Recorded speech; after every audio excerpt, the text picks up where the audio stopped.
Here's Brandon Beane, the GM of the Bills, who traded for Stefon Diggs, paid Stefon Diggs, talking yesterday about managing the salary cap with a player like Diggs on it and ultimately moving forward without Diggs on the team.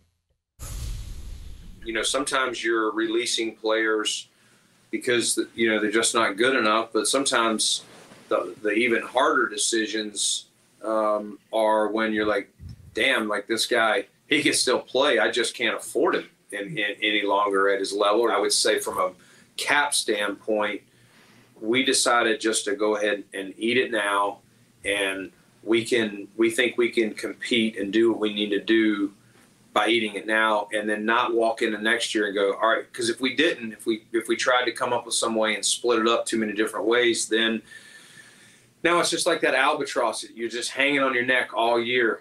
You look at your cap and you're going, oh man, look at how much money we still have dead. I'm super competitive, Robert.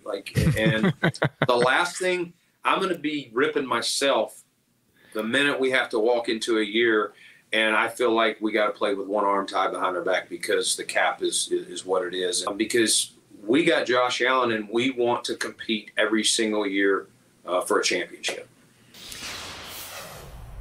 That was from lest we be chastised on social media or elsewhere for not giving appropriate credit. That was from the Athletic Football Show, something that we strive to always do at PFT and have done over the years, and we strive to do here is always give credit as to where we get our content. That was Beane, not at a press conference, but talking on that broadcast. And what a different tune they sing. What a different song comes from Brandon Beane when it's time to justify the move that you made. But again, they needed to maximize trade leverage. They needed to get the best offer they could for Stefon Diggs. And they're still walking around with a huge cap hit for Diggs for this year.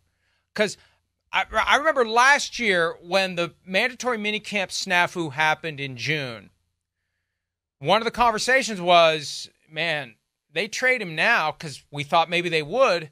They're taking a huge salary cap charge in 2024. Well, they traded him before June 1 of 2024, so they're taking the same cap charge this year they would have taken if they just traded him last year after June 1. And you see the people who cover the team, and I understand you've got people to keep happy so you can get access, but there was that flurry after the trade trying to defend the Bills for doing it. Oh, it's just this, it's just that. Bullcrap. It's a huge cap charge that you have to absorb now. And if they would have waited until after June 1 of this year, they could have mitigated it to a certain extent. So the albatross is still there. Yeah. It's there this year. Right. They're fortunate they got young guys that don't take up big money because otherwise they couldn't fill out the receiver room because the guy who's going to account for the biggest chunk of the cap far and away is gone. Yeah. No, they kind of had to pick their poison when it came to this conversation there, and I'm sure there was thoughts in Buffalo of trying to move him last year and do stuff like that. But hey, we're in the Super Bowl window, hey, we still think he's still real good and whatever. They got that one more year of evidence to go, wait, we're done. We need out. Let alone, I think, some of the attitude stuff that just wore thin on the Buffalo organization. And I think at the end of the day, they were just exasperated by that and where it might go. And I think that's, as we alluded to and talked to at the time, I mean, damn, they wanted Stefon Diggs out of the building before workouts started this spring. They did not want to deal with that. They wanted to move on from that distraction, and they obviously felt like he was messing with the chemistry of the football team. It's pretty apparent there. And they've done a very good job of finding some good value signings as far as, hey. Why didn't they just do it last June, though, I don't know. Why did they think they could wave a magic wand and fix it for one more year? I don't know. You're right. I don't know.